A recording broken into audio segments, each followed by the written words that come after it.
apply to you, and you're feeling worked up, that's okay. And it's okay to step out if you need to stand up, move to the back of the room, do some stretching, whatever it is.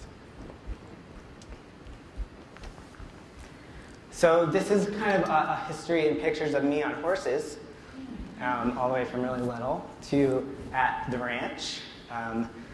My ancestors are from England primarily, some other places in Europe, but mostly England. I grew up in Atlanta, Georgia, so I have history in the South. And I've been living in Colorado since 2014. As JQ said, I'm queer and I'm trans. I've been working with kids for about 12 years in public schools, therapeutic schools, summer camps, and after-school programs, now in private practice.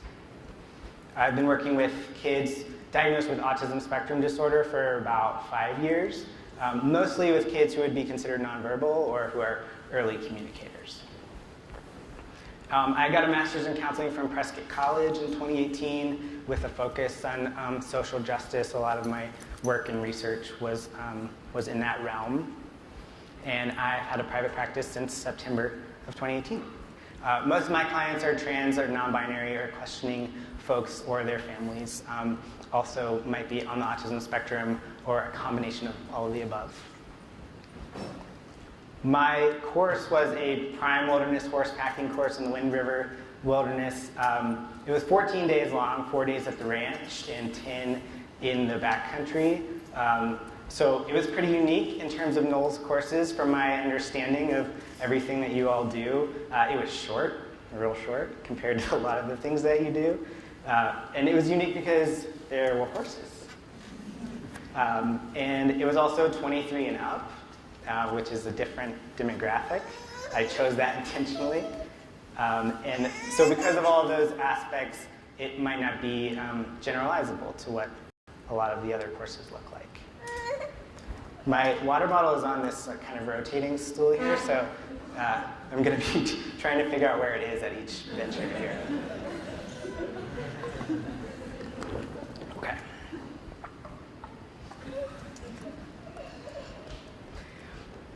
So before I went on my NOLS course, I was moving from Asheville, North Carolina to Colorado.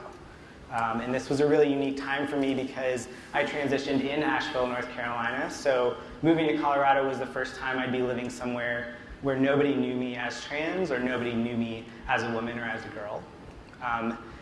So I was going through a lot of questioning in my head about what I wanted that to look like, and did I want to be out? What kind of community did I want to have? Stealth is a term used for folks who are trans who don't want to be out. And this was the first time in my experience where it was an option for me to be stealth. And my NOLS trip was positioned at such a time where it was a short-term opportunity for me to kind of test this out and see what it would be like to not tell anyone. That's what I thought at first. Spoiler alert, I really like being out, hence being here and telling all of you that I'm trans. So. Yeah, I learned a lot. But at that time, I was still kind of in a period of my life where the narratives about being trans that are so saturated in shame and so saturated in believing that there was something wrong with me, that it was really tempting to be stealth on my NOLS course. And it also, when I did decide that I had to disclose to NOLS, it came from that place of kind of shame and embarrassment. And I decided that I needed to disclose to NOLS because I knew that I would have to do a testosterone injection in the field. And I wanted to make sure that I was doing everything safely for myself, for everybody else on the course, for the horses, like storing needles on a horse. Like, what does that look like? So that was the big time that I decided I need to ask some questions. There was nowhere on any form for me to disclose this information and get the answers that I needed. Another reason, though, was the fear of being found out. And that's something that comes up. I work with a few folks who are stealth. I've had friends who are stealth. And that there's an overwhelming fear of everything that I do is going to be read as I'm trans or I'm more feminine presenting and someone's going to know. and I'm going to get hurt. I also had a question about the packing list. This is what it said then. Oh, it's not up there. Oh, no. Oh, there it is. Okay. So this is what it said then, and actually what it still says now. I did a little research, even after I gave a lot of people a lot of feedback. If you read this part on the right there, I was like, I don't know. Like, I don't know what to wear. I don't know what kind of underwear I'm going to be needing here. I don't actually, like, having done this, practiced this presentation a few times with some cisgender people, which are people who are not trans, they gave me the feedback of, like, who would read this and know what underwear to wear? So maybe it's not just me.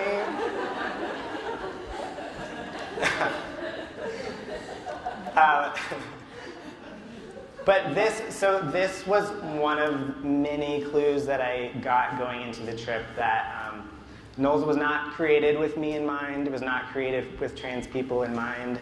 And there was something about my body that was wrong or different and would make this experience a little bit harder and a little bit more confusing for me. And I just want to say that's not unique to NOLS. Like, I'm not putting blame on NOLS. I'm not wagging my finger at anybody for doing something wrong. This is the message that I get all day, everywhere that I go, unless I'm around a bunch of other trans people, and still even then sometimes.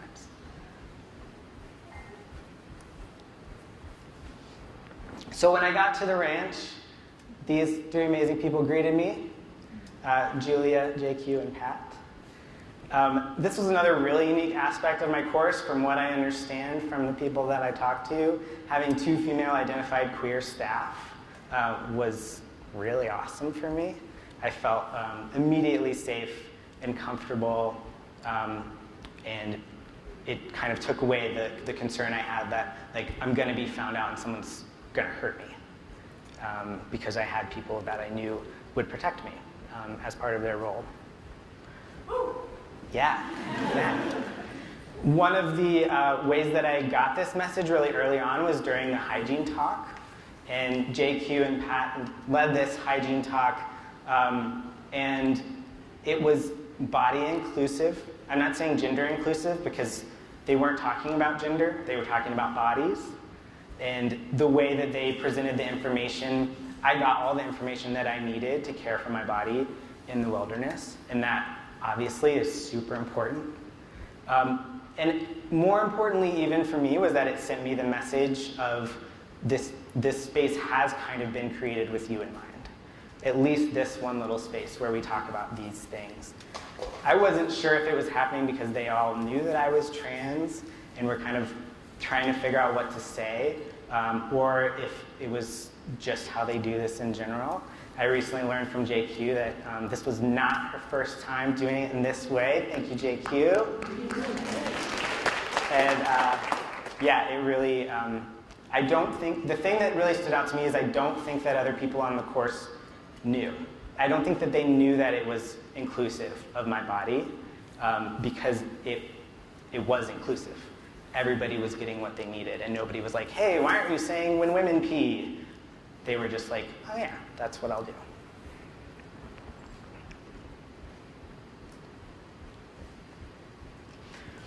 So my intention going into this course was to be able to experience a little bit more independence in the outdoors. I'd grown up camping and hiking and backpacking a little bit, but I wanted to really be able to feel like I can go on a backpacking trip overnight by myself and feel like, hell yeah, I know what I'm doing. I had this experience about a year after my course where I was going down to Prescott to start my master's program, and I was car camping and pulled over to the side of the road and set up everything. And throughout this week that ended up being kind of like really intensive emotional reflection, as counseling, groups of counselors or future counselors tend to be very intense. You reflect a lot. And what I realized was that I did feel really safe in that moment, pulling over on the side of the road, but it wasn't because of what I learned at NOLS. It wasn't because I knew how to set up my stove or protect my food from animals. what I realized was that the threat that I had always experienced in the wilderness was not bears, it was not wolves, it was not mice, it was men.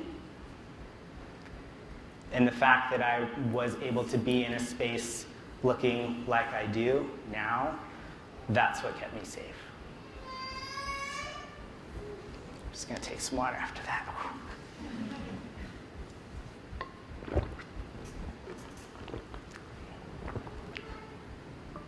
So,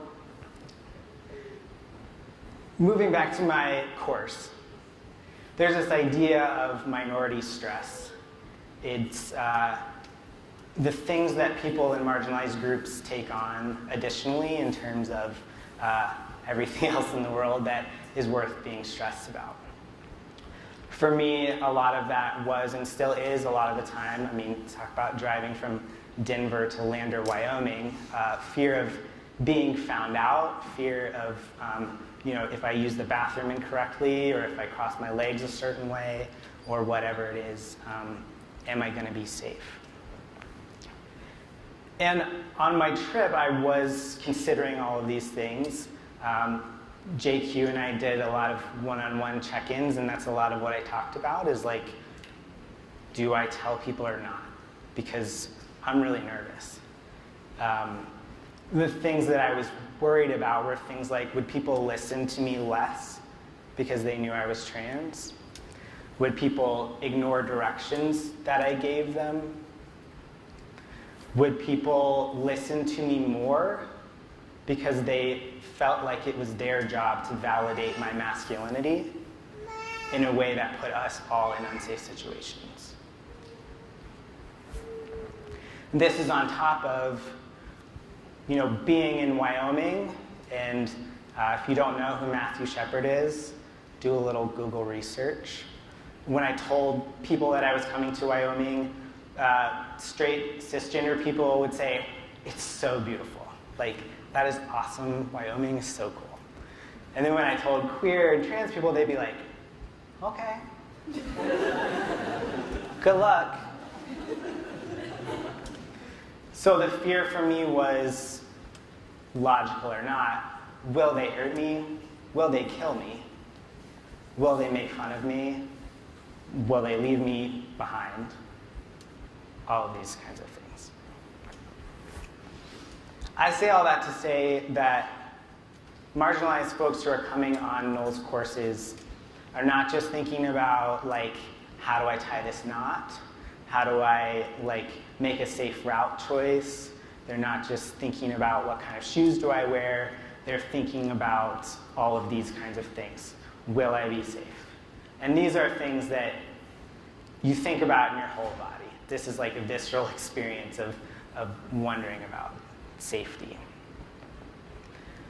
And that should be considered on every NOLS course of if you're watching a student struggle with something or excel at something, figuring out what is the context that allowed them to do this or that caused more stress in their life. And that there is a lot of resilience that comes with being marginalized. And for a lot of folks coming on your courses who are marginalized, it's not going to be the first time that they know that. So they deserve a lot of credit for even choosing to be on a NOLS course. For the most part, they know what they're getting themselves into. And I know there are a lot of younger folks who come on NOLS courses, and for some of those folks, it might be the first time. And I talked to some folks actually who had the experience. I'm going on a NOLS course and using a different name for the first time, using a different pronoun for the first time. And this was the first time they experienced what oppression feels like in a group from other students. And they were not supported by their instructors in that. So I also mentioned that for some marginalized folks, they might be outperforming. And you might think, wow, check this out, how they get around all these barriers. And this is something that is known as minority exceptionalism, where marginalized groups need to outperform to validate their existence. So probably I wouldn't be surprised if on my course, but JQ, maybe I'm wrong, that I probably did a really, really good job. And I know part of that is because I care about it, I love it, I was really interested. I've grown up in a very privileged educational environment where I had the money to get the education that allowed me to learn quickly. And I've been put in a lot of situations where I had to learn really quickly. Otherwise, people viewed me differently, and I was more likely to be left behind or forgot about or other ways marginalized. This is Ernie. He's a wild Mustang. He's definitely a wild Mustang. He has a lot of fire in him and is a little wild. Very wild. He's literally wild. So we had a unique relationship, me and Ernie. There's a lot of wrangling, a lot of I'm gonna stare in your eyes for a few minutes so you can trust me before I put this over your head. Are you ready? He was not. So one of the coolest things for me about going on a horse course was that I have spent a lot of my career working with nonverbal kiddos. And when I say nonverbal, I do not mean that they don't have things to say. They have a lot to say. They just don't do it with words. Similarly, Ernie had a lot to say to me when he was not talking at all. So it was really interesting to continue practicing building relationships with another being without words. And what does it look like to create trust and communicate with someone that you can't talk to? That was a really beautiful carryover into the work that I was heading right back to. Another piece of it was having my own emotions reflected back to me without words. So if I was anxious about where we were going for the day, Ernie was doing all these things. I was like, what's wrong with you, Ernie? Calm down. And then I was like, oh, that's me. He's getting this message through my butt. And it's really clear. So one of the reasons that I bring up my work with little ones is pretty much every kid I've ever worked with will never go on a NOLS course. And they shouldn't, because NOLS is not accessible for them, and it would take a lot. Behaviors like self-harm or aggression, some kids literally would just run away in the wilderness, which obviously is not great. But every kid that I've ever worked with was influenced by NOLS because I went on a NOLS course. And the ways that I learned how to lead and how to interact with people and how to follow showed up in my work with the kids I was working with. NOLS impacts a vast number of people indirectly. So creating leaders who are competent in as many areas as possible is not only necessary, but it's also an amazing opportunity for NOLS to participate in social change.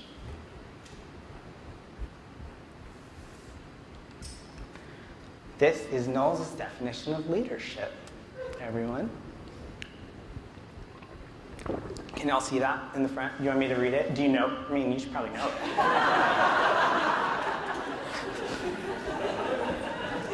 I'll read it out loud. Situationally appropriate action that directs or guides your group to set and achieve goals. So when I was looking at this definition of leadership, one thing that stood out to me was who is centered in this definition. And the way that I read it, especially action that directs or guides your group, leaders are being centered, not the people who are being led, not the rest of the group. This can obviously be problematic because it loses sight of the collective. and centers the person who's learning how to lead or in that leadership position. It can also be helpful because it gives leaders a framework from which to act, which we'll in the next couple of slides.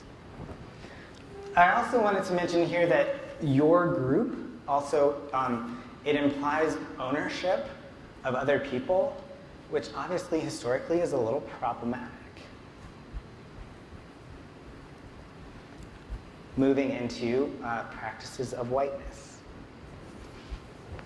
So I've been going to this retreat for the last few years called Radical Dharma. It's a meditation in meditation in Western Buddhist communities and beyond.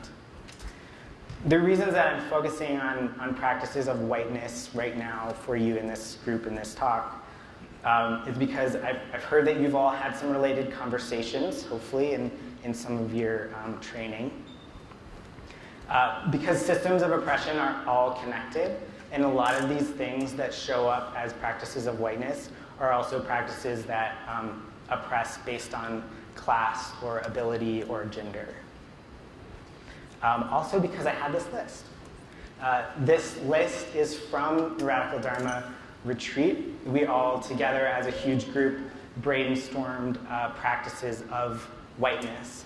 We started out as a whole group together talking, just like spitballing ideas basically. And people of color at any moment could veto something that a white person said. And at the end of the conversation, white people had to stop talking and giving ideas, which can sometimes be hard to do, as you probably all know. And then people of color were able to give all of their own information. And white people could not veto that, as they shouldn't. Okay.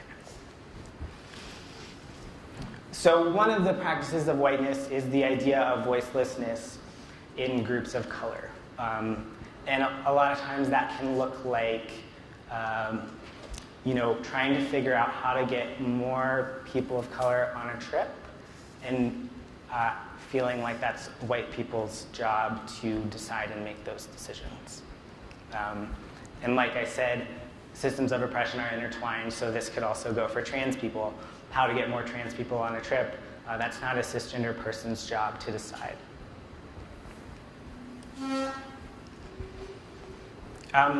Believing in hyperstrength or high pain tolerance, specifically of Black people, there's research that shows that doctors actually believe that Black people experience pain less than other groups, and they treat them as doctors accordingly, which means giving less pain medication or doing procedures in a different way. The reason I bring this up is because NOLS courses are painful a lot of the time. There's a lot of pain, there's a lot of distress, there's a lot of discomfort. And being aware of what this might look like for you as an instructor in the way that you respond to what someone is experiencing.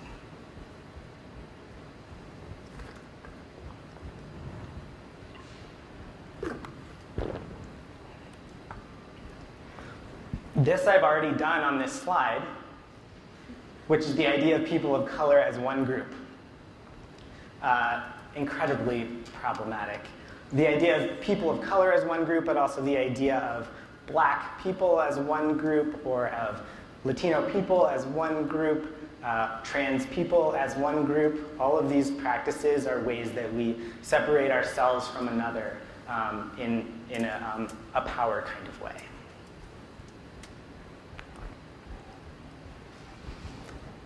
Mediating number and representation can look like deciding how many people on a TV show we need to meet this quota of this kind of person. Can look like at NOLS possibly figuring out which faces you're going to put on the website, or what kind of people you are going to try to bring in as if that were your job. And deciding, kind of like this is too many people is another way to do it. Like, this is not a trans course, so we don't need 8 trans people.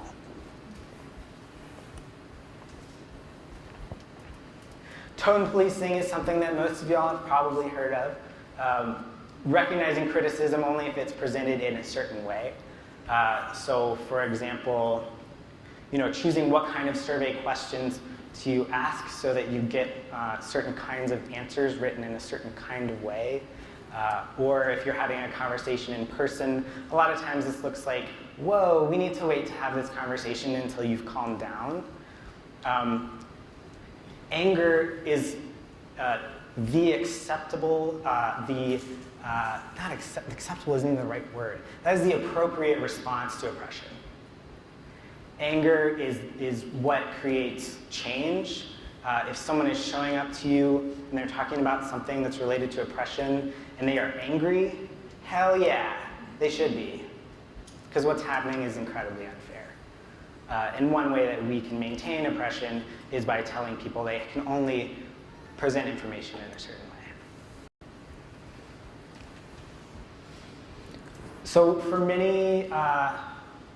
many white people, it is tempting, even in an unconscious way, to position ourselves closer to people of color, to demonstrate that we are accepting, to demonstrate that we are safe white people, without recognizing that actually just our body being in that space makes the space less safe. This goes for cisgender people as well. When there is a trans space, it can be tempting for cisgender people to, 1, call themselves allies of their own accord, and 2, to enter the space to demonstrate that they are accepting and like cool cisgender people. But just them being there actually makes this space less safe. Oh, how that might show up on a course is probably pretty obvious. That there may be people of any kind of marginalized identity on the course, and recognizing what that means for their perceptions of safety based on who else is in the group. Also thinking about the historical context of the wilderness and all of the ways that the wilderness itself is there's a narrative and a history of a lack of safety there for people of color, for queer people, for trans people, and that the things that a lot of people find comforting and grounding and supportive about the natural world can bring up feelings of a lack of safety for people who are of marginalized identities.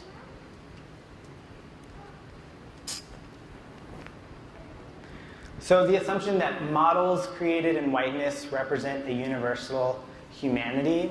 So for example, NOLS was created by white people, and the assumption that the NOLS leadership models can or should apply to all kinds of people is problematic.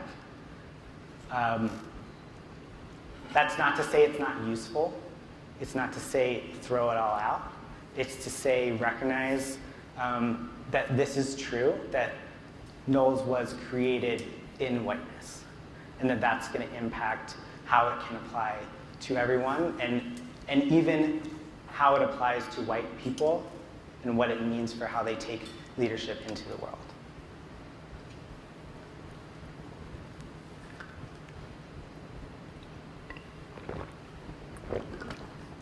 I know y'all probably can't see this up front, but valuing academic ways of knowing over lived experience.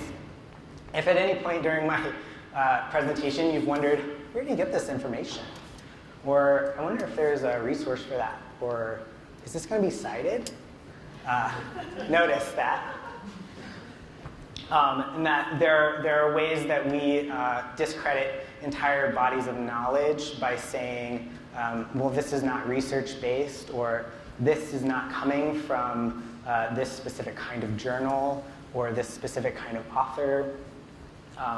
The practices of whiteness were all just into a room, the people in the room agreed on them, and actively participating in decision making. Marginalized voices should be the designated leaders in deciding what is needed to create more inclusive spaces. So instead of asking questions like, how do we get people on courses, we might ask, what are we doing or not doing that is excluding people? And this actually, it takes some of the pressure off of privileged groups to come up with the information. I know for myself, sometimes I can get myself a little worked up about what are all the things that I need to do to make this a more inclusive space, and then realize, actually, I don't have the information to decide that. And it does put pressure on privileged groups to actively seek this kind of input and to act accordingly. And it can be really tempting to ask and feel really good about asking and be like, these answers are awesome, and then come up with why all of these ideas will not work. And that is not active followership. That is not supporting or following what you've just been told might need to happen. And an important aspect of this is that some people are coming on NOLS courses, marginalized or otherwise, because they just want to be in the woods, and they really want to learn these skills and be in the wilderness and learn leadership and do their thing, and they deserve that. Everybody deserves that, to just come on a NOLS course for what NOLS is designed to do. The reason I'm saying that is because marginalized people on courses, they don't have to educate if that's not what they're there for. They might be like, hey, let me start this conversation about class right now. And everybody might be like,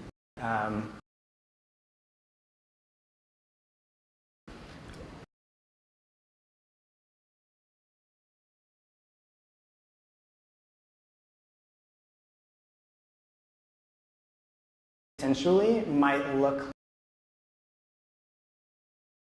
organizations who are already doing this kind of work.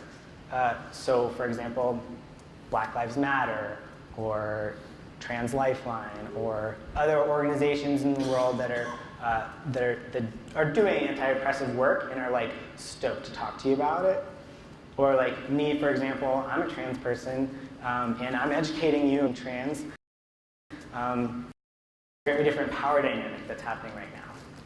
I'm the one that's talking and you're the ones being quiet, and I'm literally taller than you right now. There's some important power things going on here that makes this a consensual situation where I'm consensually giving you this information. It also might look like I said, students on a course who are actively information, or friends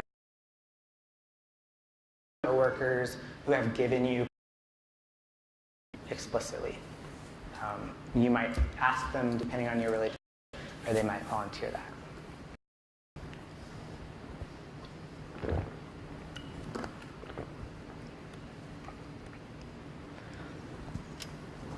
So this says, there is a significant difference between all are welcome here and this was created with you in mind.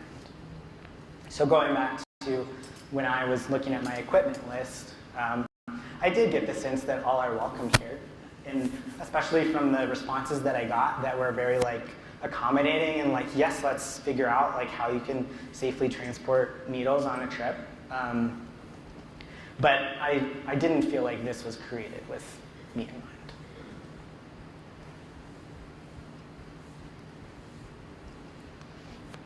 So what do we do with all this information? I love this quote, if you're not uncomfortable, you're not participating in social change. These kinds of conversations and changes that you might want to make, doing an inclusive hygiene talk or asking for pronouns or whatever it might be that you want to do, you should do it. Designated disrupting feels lonely and it feels wrong, and it is to followership and to understand what the person that you've burdened needs. So the person that you've burdened with transphobia or homophobia or racism, or to understand what it is that they specifically need from you.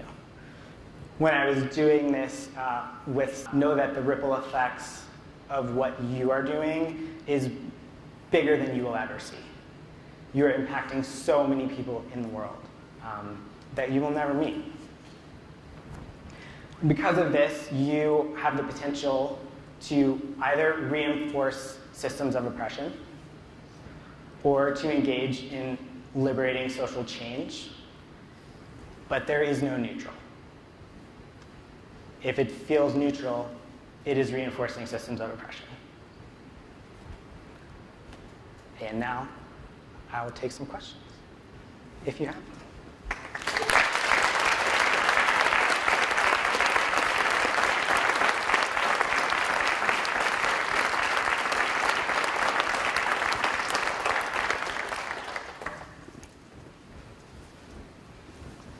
Yes? I'm sure you said, what year was your response? 2014, right? Yeah, 2014. Yeah. Yes. Sorry. First of all, very inspiring to hear your story, and yeah, and like your courage for what you've been through is really touching. So Thank you for that. I'm definitely in this space of feeling uncomfortable, and a lot of these things are, new to me. And maybe your answer to this is like, you have to figure that out, which is fine, but I'm asking your advice on, so your point about viewing people of color as one group. I think I understand. I think I understand what that looks like and why that's important. The challenge then to me is, okay, if I'm trying to understand my behavior as being part of various dominant identities and how I'm going to, within myself, proactively change those ways of thinking and behaving, it almost seems like completely overwhelming to try to imagine I'm going to have to do that. I'm not sure how I can articulate this. There's seeing people as individuals and understanding each individual person's experience and identities that might be marginalized. And then there's, okay, what are the strategies I'm going to use to change the way I'm thinking about, people of color or people with different sexual orientations or whatever. I don't know how to articulate my question, but does it make any sense to you? Anyone else? Let me check. Sure, this is a clear question. The good thing is part of my job is listening to things that don't make any sense and then checking in to see if I got it. So sometimes I do, sometimes I don't. So the question is it's already overwhelming enough to think about how you as a white person are showing up with people of color. So to imagine what it might mean for you as a white person to show up with and interact with differently people who are black or people who are Latino or indigenous, that just becomes exponentially overwhelming. Yeah, or maybe it's this, it's let me give you an example. The pronouns, right? Yeah. So I want to embrace that, but then I've also heard that some people might be in a transition state. We talked about being in stealth mode and stuff like that. Yeah. And so I've heard this point made that some people might not even want to identify their pronouns and just have it sort of not be part of the discussion. Yeah. And I can see I can see somebody might want to be hey, I want to be called this. Okay, great. Somebody else is I don't even want to have this conversation. So I'm sitting here I've never had to even think about this, and I'm actually wondering, should I write my pronouns on this thing? But I'm not sure if that's the right thing to do. Right. And this is one small example where it just starts to become overwhelming of like, okay, how am I gonna change, how should I change my behavior? Some things I think are obvious, but it very quickly can start to feel overwhelming. And again, I'm not asking you to solve this problem, I'm just wondering if you've thought about it at all. Yeah, I'm actually really glad you brought up that example because it was something that I had noted in my mind to say that didn't happen. There are ways that you can out people by asking for pronouns, and that can be really problematic. So one of the things that you can do as social change is normalizing that experience so that it's not outing people, so that it's not just done when there's a trans person in the room or when there's an androgynous person in the room that you don't know their pronouns. If you're like, oh, we need to do pronouns because I don't know what to call that person, that would still be problematic and would be about outing that person. But for example, if you were to write your pronouns on your name tag, you would have 0 social consequences.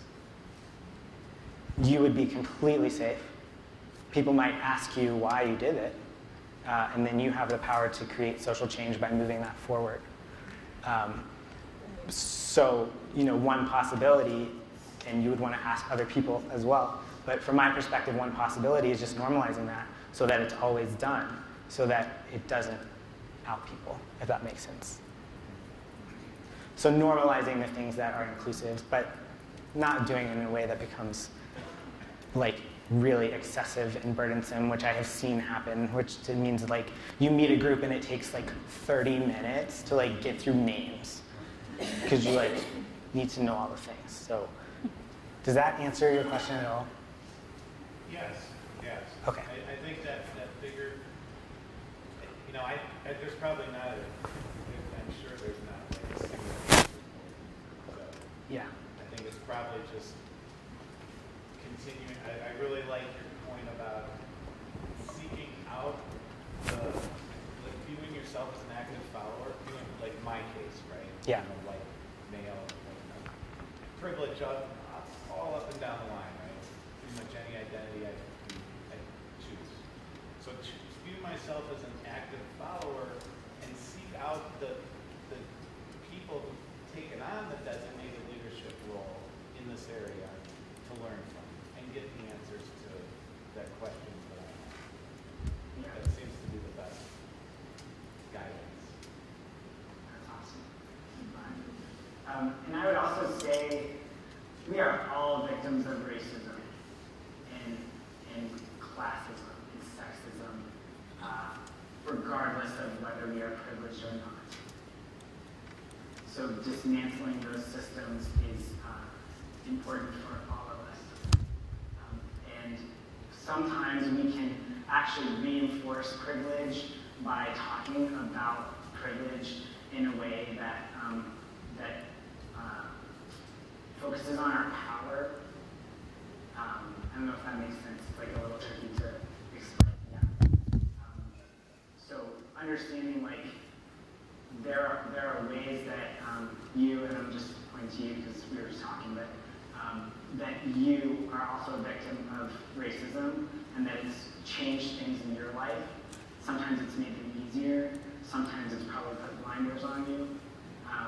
And that it's just important for you to locate yourself in that dynamic as it is for you to understand how to interact with other people who are burdened by that kind of oppression.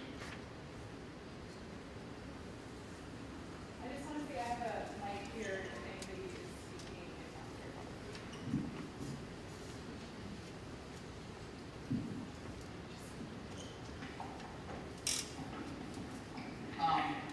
It's interesting that we're now actually talking about this innovation, because I had something that came up for me during the presentation. I worked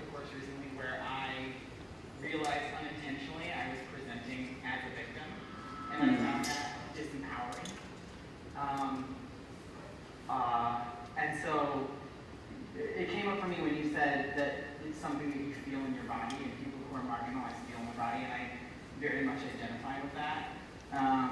And you said it sucks. And I think it's like, for me, I was like, does it? Because I'm trying to find ways of finding positivity in the marginalization. And that looks like I have a lot more freedom of expression. I have this like tool that I've learned to take those feelings that happen in my body and use them, like they trigger me to act. And so, yeah, it's like a double-edged sword that it sucks, and it's also kind of a superpower. Yeah, yes, I love that. Thank you so much for bringing up that point. I mean, in my work with other trans folks, like a lot of what I do with them is to identify, like, you've been told that this is a thing that's hard, you've been told that this is wrong, and how can we, in the space where there are no cisgender people here, kind of flip the script to something that's actually authentic for you, and is actually about your story of, like, you're getting these messages in your body and you've been taught they're trauma, but actually they might be like your superpower. The thing is that honestly, this presentation I tailored for privileged people because I don't want to send a message with something like pronouns of like it's okay to mess up. Like Jessie said, it's okay, just like move on, do your thing, or like that like marginalization does, it sounds like you've had this experience too, create like this amazing worldview that like you just cannot get without that. And it is something visceral and it's something that's incredibly beautiful. But I don't want people in privileged positions to hear that and think, oh, like there's a trans person on this course, like how brave, how resilient, and like have that be the narrative. Does that make sense? But thank you for inviting in that like counter story.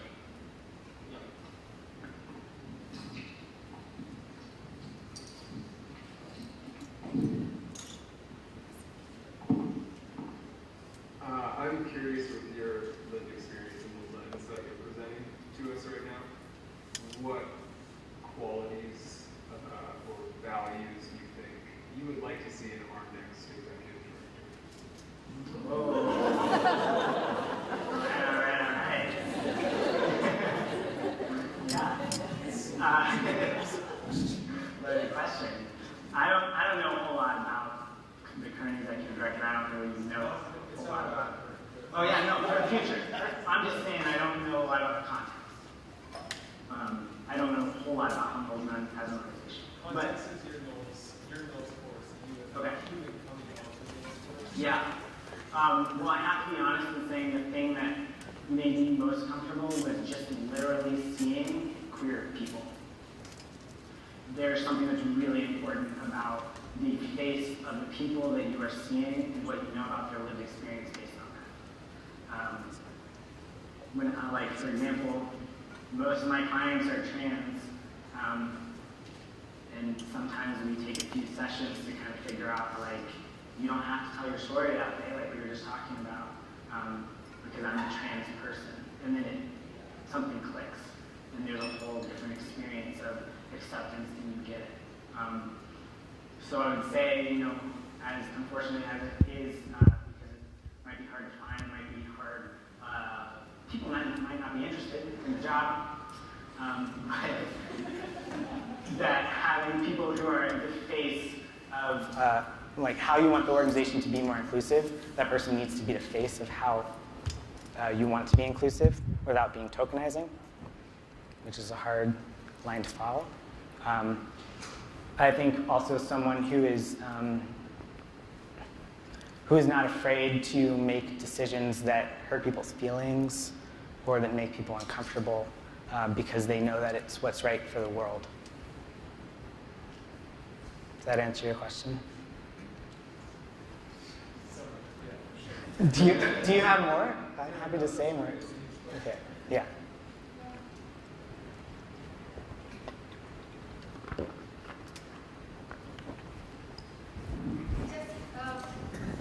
Almost 2 decades ago, we were running most Cadillac courses. I was a professor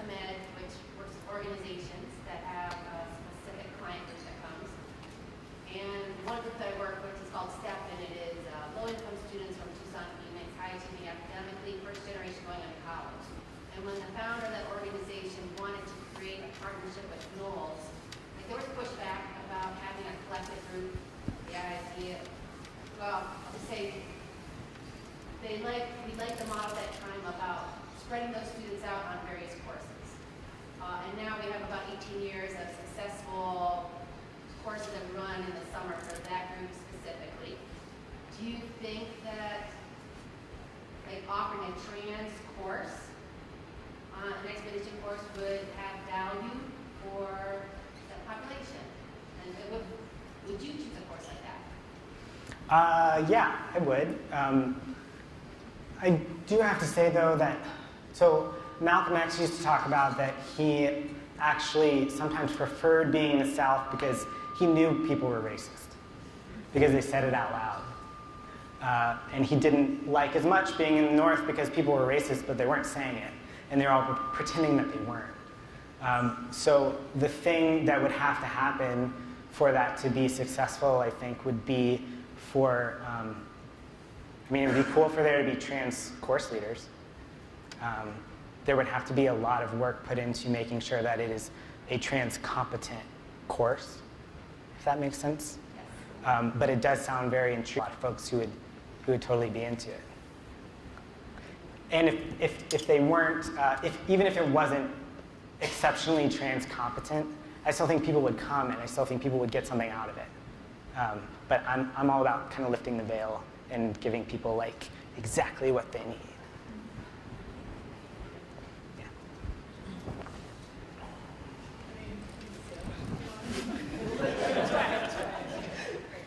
If you were talking to trans youth in Denver, someone was going to take a course, what advice or coaching would you offer them? It would depend on the person. Some people are, like I've mentioned a few times before,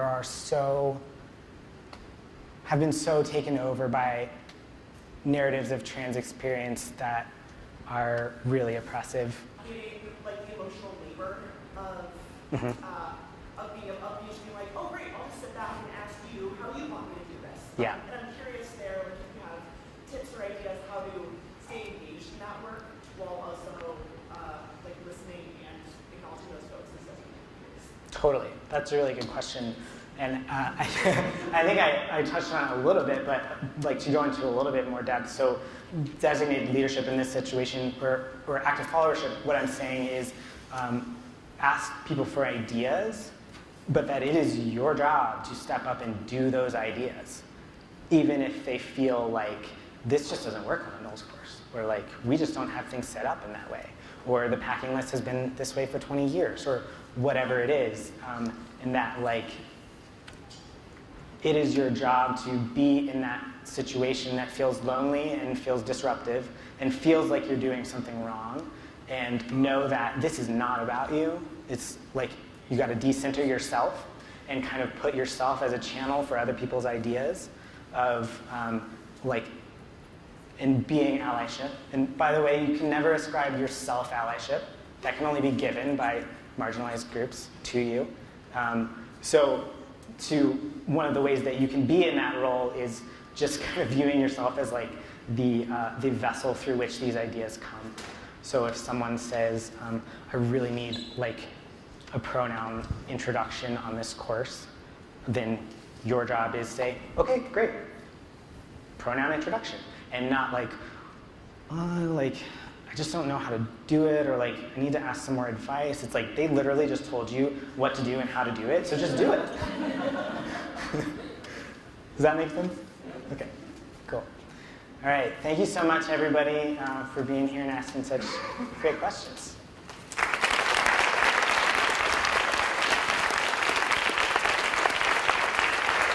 Thank you.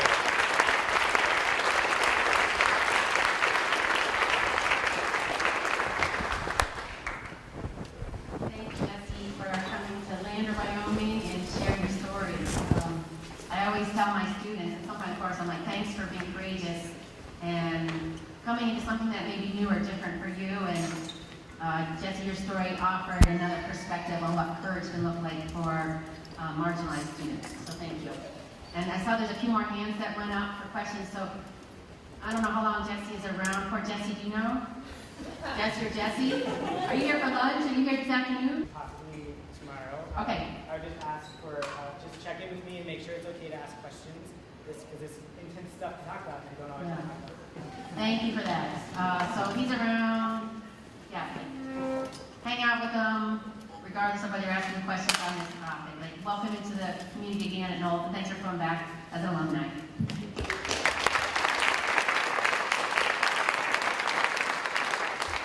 All right, we're gonna roll right into the next speaker, but how about take 1 minute, everybody stand up, do a little stretch, a little bit, twist your spine, bend over, backward. You're always welcome to go to the restroom at any time, but like, don't go far right now because we're gonna go right into our next speaker.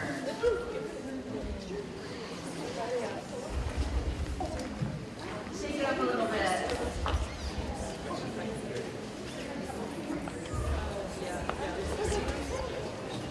Okay, when you hear the tambourine, run on back. We'll give you a couple minutes.